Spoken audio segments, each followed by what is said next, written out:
Բարև, ես Ջուրն եմ։ Քո մարմնի մոտ 60-ից մինչև 65%-ը ես եմ, եւ ես աշխատում եմ շուրջօրյա։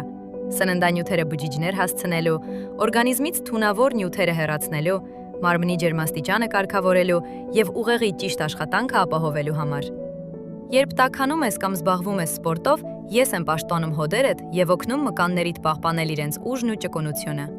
Ջրի պակասը կարող է առաջացնել հոգնածություն, գլխացավ, կենտրոնացման նվազում, մաշկի չորացում եւ նույնիսկ նյութափոխանակության դանդաղում։ Առողջ սովորություններ ձևավորելու համար արթնանալուց հետո խմիր 300-ից մինչև 400 մլ ջուր։ Վուտելուց մոտ 20 րոպե առաջ, 1 բաժակ, իսկ մարզվելուց առաջ եւ հետո խմիր փոքր կումերով։ Մեզի բաց դեղնավուն գույնը օրգանիզմի բավարար ջրի քանակի լավագույն նշանն է։ Եթե ցանկանում ես ստանալ ավելի շատ օգտակար խորհուրդներ, գիտական բացատրություններ եւ արդյունավետ լայֆ հեքեր առողջ ապրելակերպի համար, բաժանորդագրվիր հիմա եւ բաց մի թող հաջորդ ռիլերը։